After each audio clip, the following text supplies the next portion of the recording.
தினம் பாண்டியன் ஸ்டோர் சீரியலில் என்ன நடந்ததுன்னு சொல்லி பார்க்கலாம். எல்லோருமே குடும்பமாக உட்கார்ந்து கொண்டு பாண்டியன் கோமதி இடையேயான சண்டையை பற்றி பேசுகிறார்கள். இவங்க பண்றதெல்லாம் ரொம்ப சின்ன பிள்ளைத்தனமா இருக்கு என சொல்லி காந்திமதி ஃபீல் பண்ணுகிறார். இருந்தாலும் கோமதி அடங்காமல் தன் சண்டையை தொடர்கிறார். மறுபுறம் மீனா தன்னுடைய தோழியை சந்தித்து பேசுகிறார். அப்போது தங்கமயில் ரொம்ப நல்ல வேலை பார்ப்பதாக சொல்லி பாராட்டுகிறார்.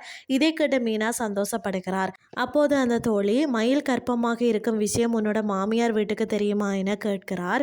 அதற்கு மீனா இல்லை என்று சொல்கிறார். இதெல்லாம் வீட்டில் சொல்ல வேண்டாமா என தோழி கேட்க, மீனாவும் சரி, நான் என்னுடைய மாமியார் கிட்ட மட்டும் இந்த விஷயத்தை சொல்றேன் என சொல்கிறார் மீனா. பிறகு வீட்டுக்கு மீனா சென்றபோது பாண்டியன் கோமதி சண்டையை பற்றி அனைவரும் பேசி கொண்டிருக்கிறார்கள். அப்போது யதார்த்தமாக தங்கமயில் பற்றி பேசுகிறார் மீனா. இதை கேட்டு கடுப்பான கோமதி, அவரை பற்றி இங்கே வந்து எதுக்கு பேசுகிறா என சொல்லிட்டு வீட்டுக்குள்ளே சென்று விடுகிறார். தங்கமயில் பேரை சொன்னதுக்கே இப்படி கோவப்படுறாங்களே, இவங்க கிட்ட எப்படி சொல்கிறது என யோசிக்கிறார் மீனா. அப்போது அவருக்கு ஒரு ஐடியா கிடைக்கிறது. அதன்படி தங்கமயிலையும் கோமதியையும் சந்திக்க வைத்து இந்த விஷயத்தை வந்து சொல்லிவிடலாம் என திட்டம் போடுகிறார் மீனா. இறுதியாக செந்தில் ஆபீஸில் லஞ்சம் வாங்குவதை வந்து காட்டுறார்கள். டாக்குமெண்ட்ல விரைவாக கையெழுத்து வாங்கி கொடுக்க ஒரு நபர் அவருக்கு ஒரு கட்டுப்பணத்தை லஞ்சமாக கொடுக்கிறார். இதை வாங்கியதும் செந்திலுக்கு வேர்த்து விறுவிறுத்து போகிறது.